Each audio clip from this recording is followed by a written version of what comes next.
There was once a Velveteen rabbit, and in the beginning he was really splendid. He was fat and bunchy, as a rabbit should be. His coat was spotted brown and white.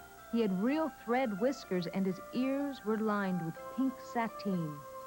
On Christmas morning, when he sat wedged in the top of the boy's stocking with a sprig of holly between his paws, the effect was charming. There were other things in the stocking, nuts and oranges and a toy engine and chocolate almonds and a clockwork mouse, but the rabbit was quite the best of all. For at least 2 hours, the boy loved him, and then aunts and uncles came to dinner, and there was a great rustling of tissue paper and unwrapping of parcels, and in the excitement of looking at all the new presents, the Velveteen rabbit was forgotten. For a long time, he lived in the toy cupboard or on the nursery floor, and no one thought very much about him. He was naturally shy, and being only made of velveteen, some of the more expensive toys quite snubbed him.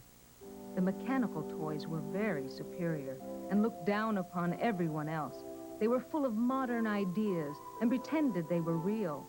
The model boat, who had lived through 2 seasons and lost most of his paint, caught the tone from them and never missed an opportunity of referring to his rigging in technical terms. The rabbit could not claim to be a model of anything, for he didn't know that real rabbits existed. He thought they were all stuffed with sawdust like himself, and he understood that sawdust was quite out of date and should never be mentioned in modern circles. Even Timothy, the jointed wooden lion, who was made by the disabled soldiers and should have had broader views, put on airs and pretended he was connected with government. Between them all, the poor little rabbit was made to feel himself very insignificant and commonplace, and the only person who was kind to him at all was the skin horse.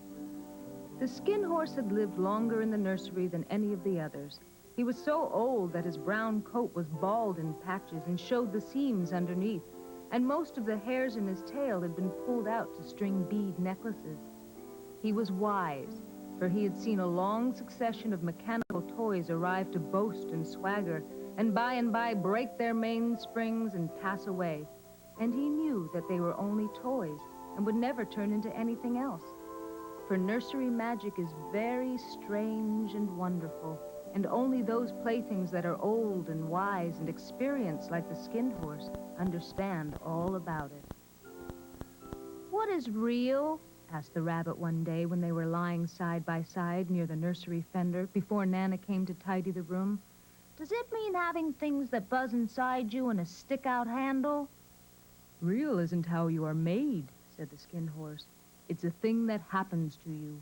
When a child loves you for a long, long time, not just to play with, but really loves you, then you become real." "Does it hurt?" asked the rabbit. "Sometimes," said the skin horse, for he was always truthful. "When you are real, you don't mind being hurt." "Does it happen all at once, like being wound up?" he asked, "or bit by bit?" "It doesn't happen all at once," said the skin horse. "You become. It takes a long time. That's why it doesn't often happen to people who break easily, or have sharp edges, or who have to be carefully kept. Generally, by the time you are real, most of your hair has been loved off, and your eyes drop out, and you get loose in the joints and very shabby. But these things don't matter at all, because once you are real, you can't be ugly, except to people who don't understand." "I suppose you are real?" said the rabbit. And then he wished he had not said it, for he thought the skin horse might be sensitive, but the skin horse only smiled. "The boy's uncle made me real," he said. "That was a great many years ago.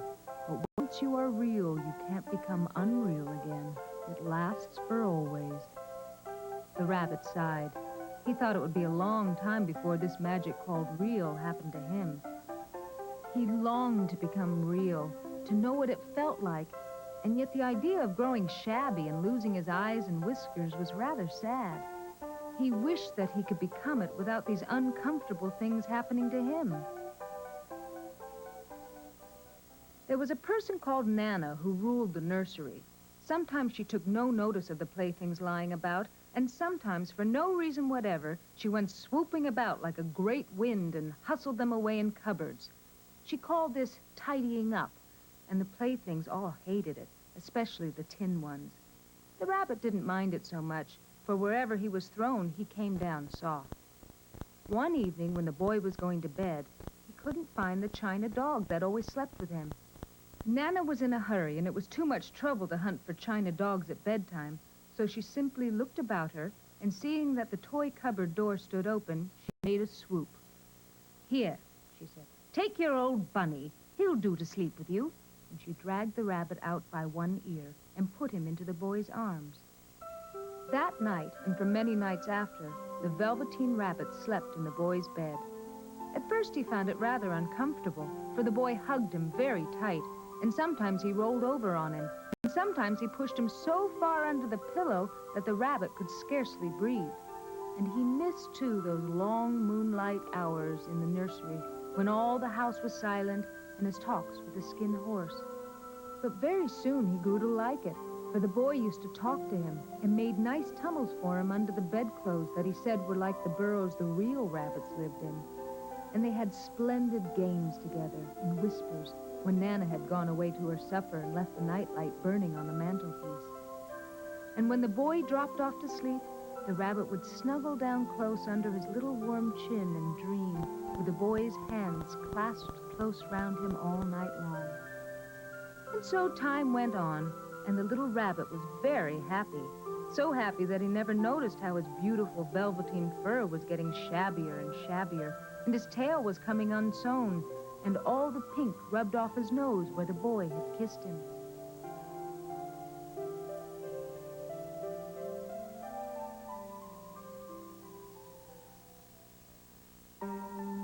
Spring came, and they had long days in the garden, for wherever the boy went, the rabbit went too. He had rides in the wheelbarrow, and picnics on the grass, and lovely fairy huts built for him under the raspberry canes behind the flower border.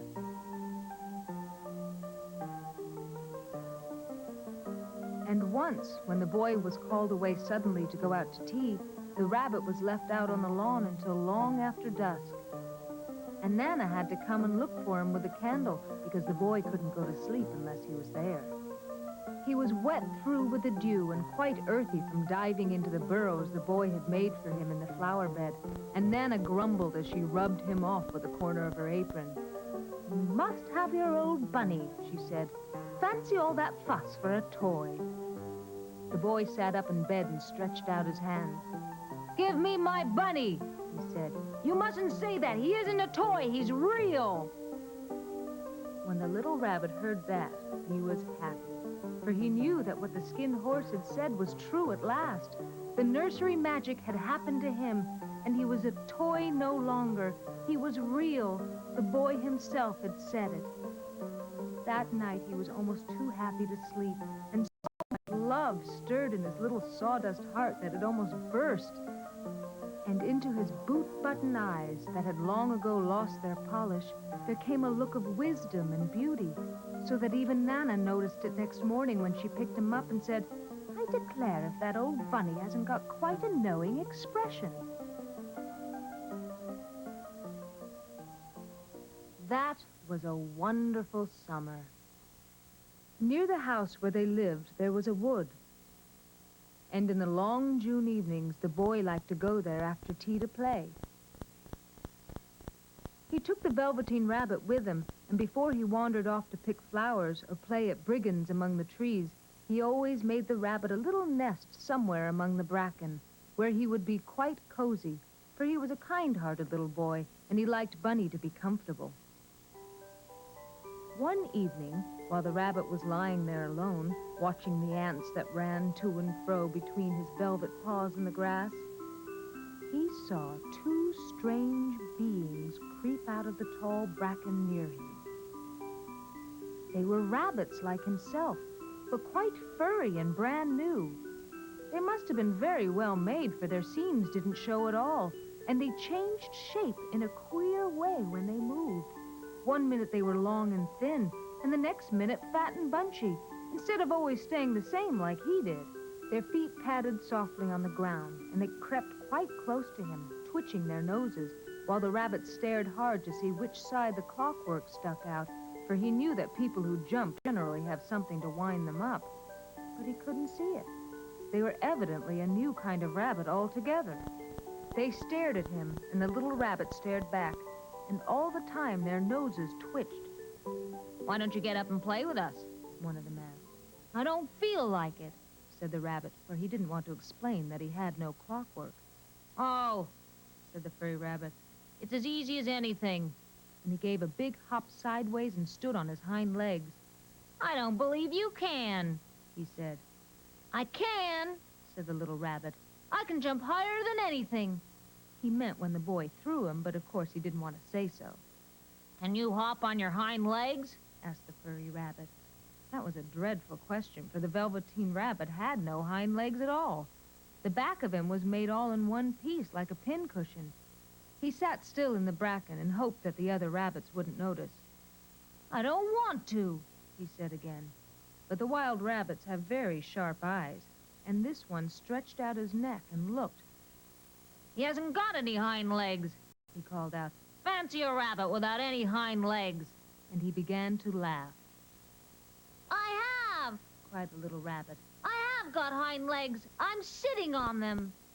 "Then stretch them out and show me like this," said the wild rabbit. And he began to whirl around and dance till the little rabbit got quite dizzy. "I don't like dancing," he said. "I'd rather sit still." But all the while he was longing to dance, for a funny new tickly feeling ran through him, and he felt he would give anything in the world to be able to jump about like these rabbits did. The strange rabbit stopped dancing and came quite close. He came so close this time that his long whiskers brushed the Velveteen rabbit's ear, and then he wrinkled his nose suddenly and flattened his ears and jumped backwards. "He doesn't smell right," he exclaimed. "He isn't a rabbit at all. He isn't real." "I am real," said the little rabbit. "I am real. The boy said so." And he nearly began to cry. Just then there was a sound of footsteps, and the boy ran past near them, and with a stamp of feet and a flash of white tails, the two strange rabbits disappeared. "Come back and play with me," called the little rabbit. "Oh, do come back. I know I'm real." There was no answer. Only the little ants ran to and fro, and the bracken swayed gently where the two strangers had passed. The Velveteen rabbit was all alone. "Oh, dear," he thought. "Why did they run away like that? Why couldn't they stop and talk to me?" For a long time he lay very still, watching the bracken and hoping that they would come back. But they never returned, and presently the sun sank lower, and the little white moths fluttered out, and the boy came and carried him home. Weeks passed, and the little rabbit grew very old and shabby, but the boy loved him just as much. He loved him so hard that he loved all his whiskers off, and the pink lining to his ears turned gray, and his brown spots faded. He even began to lose his shape, and he scarcely looked like a rabbit anymore, except to the boy. To him he was always beautiful, and that was all that the little rabbit cared about. He didn't mind how he looked to other people, because the nursery magic had made him real, and when you are real, shabbiness doesn't matter. And then, one day, the boy was ill. His face grew very flushed, and he talked in his sleep, and his little body was so hot that it burned the rabbit when he held him close. Strange people came and went in the nursery, and a light burned all night, and through it all the little Velveteen rabbit lay there, hidden from sight under the bedclothes, and he never stirred, for he was afraid that if they found him, someone might take him away, and he knew that the boy needed him. It was a long, weary time, for the boy was too ill to play, and the little rabbit found it rather dull with nothing to do all day long. But he snuggled down patiently, and he looked forward to the time when the boy should be well again, and they would go out in the garden amongst the flowers and the butterflies, and play splendid games in the raspberry thicket like they used to. All sorts of delightful things he planned, and while the boy lay half asleep, he crept up close to the pillow and whispered them in his ear. And presently the fever turned, and the boy got better. He was able to sit up in bed and look at picture books while the little rabbit cuddled close at his side. And one day they let him get up and dress. It was a bright, sunny morning, and the window stood wide open. They had carried the boy out onto the balcony, wrapped in a shawl, and the little rabbit lay tangled up among the bedclothes, thinking. The boy was going to the seaside tomorrow. Everything was arranged, and now it only remained to carry out the doctor's orders. They talked about it all while the little rabbit lay under the bedclothes, with just his head peeping out, and listened. The room was to be disinfected, and all the books and toys that the boy had played with in bed must be burnt. "Hurrah!" thought the little rabbit. "Tomorrow we shall go to the seaside." For the boy had often talked of the seaside, and he wanted very much to see the big waves coming in and the tiny crabs and the sand castles. Just then Nana caught sight of him. "How about this old bunny?" she asked. "That?" said the doctor. "Why, it's a mass of scarlet fever germs. Burn it at once." "What? Nonsense. Get him a new one. He mustn't have that anymore." And so the little rabbit was put into a sack with the old picture books and a lot of rubbish, and carried out to the end of the garden behind the fowl house. That was a fine place to make a bonfire, only the gardener was too busy just then to attend to it. He had the potatoes to dig and the green peas to gather, but the next morning he promised to come quite early and burn the whole lot. That night the boy slept in a different bedroom, and he had a new bunny to sleep with him. It was a splendid bunny, all white plush with real glass eyes, but the boy was too excited to care very much about it. For tomorrow he was going to the seaside, and that in itself was such a wonderful thing that he could think of nothing else. And while the boy was asleep, dreaming of the seaside, the little rabbit lay among the old picture books in the corner behind the fowl house, and he felt very lonely. The sack had been left untied, and so by wriggling a bit he was able to get his head through the opening and look out. He was shivering a little, for he had always been used to sleeping in a proper bed, and by this time his coat had worn so thin and threadbare from hugging that it was no longer any protection to him. Nearby he could see the thicket of raspberry canes, growing tall and close like a tropical jungle, in whose shadow he had played with the boy on bygone mornings. He thought of those long sunlit hours in the garden, how happy they were, and a great sadness came over him. He seemed to see them all pass before him, each more beautiful than the other, the fairy huts in the flower bed, the quiet evenings in the wood when he lay in the bracken and the little ants ran over his paws, the wonderful day when he first knew that he was real. He thought of the skin horse, so wise and gentle, and all that he had told him. Of what use was it to be loved and lose one's beauty and become real if it all ended like this? And a tear, a real tear, trickled down his little shabby velvet nose and fell to the ground. And then a strange thing happened, for where the tear had fallen, a flower grew out of the ground, a mysterious flower, not at all like any that grew in the garden. It had slender green leaves the color of emeralds, and in the center of the leaves, a blossom like a golden cup. It was so beautiful that the little rabbit forgot to cry and just lay there watching it. And presently the blossom opened, and out of it there stepped a fairy. She was quite the loveliest fairy in the whole world. Her dress was of pearl and dewdrops, and there were flowers around her neck and in her hair. And her face was like the most perfect flower of all. And she came close to the little rabbit and gathered him up in her arms and kissed him on his velveteen nose that was all damp from crying. "Little rabbit," she said, "don't you know who I am?"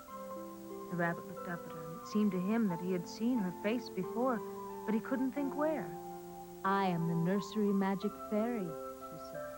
"I take care of all the playthings that the children have loved.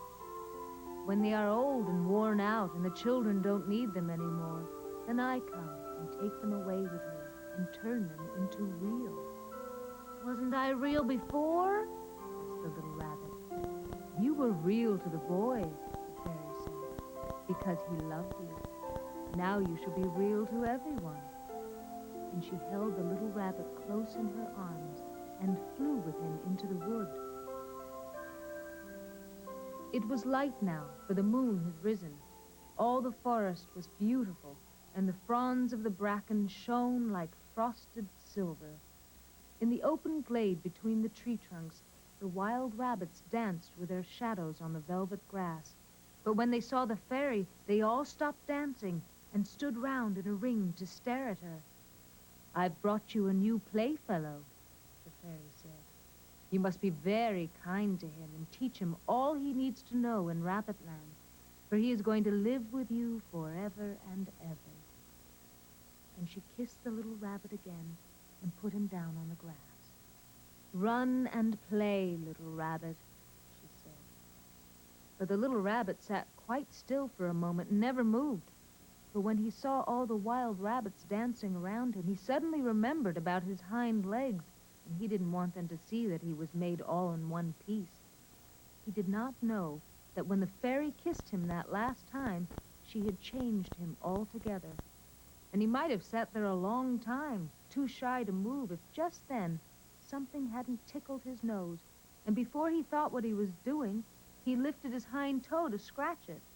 And he found that he actually had hind legs. Instead of dingy velveteen, he had brown fur, soft and shiny. His ears twitched by themselves, and his whiskers were so long that they brushed the grass. He gave one leap, and the joy of using those hind legs was so great that he went springing about the turf on them, jumping sideways and whirling round as the others did, and he grew so excited that when at last he did stop to look for the fairy, she had gone. He was a real rabbit at last, at home with the other rabbits. Autumn passed and winter, and in the spring, when the days grew warm and sunny, the boy went out to play in the wood behind the house. And while he was playing, 2 rabbits crept out from the bracken and peeped at him. One of them was brown all over, but the other had strange markings under his fur, as though long ago he had been spotted, and the spots still showed through. And about his little soft nose and his round black eyes there was something familiar, so that the boy thought to himself, "Why, he looks just like my old bunny that was lost when I had scarlet fever." But he never knew that it really was his own bunny, come back to look at the child who had first helped him to be real.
This is for you, Max.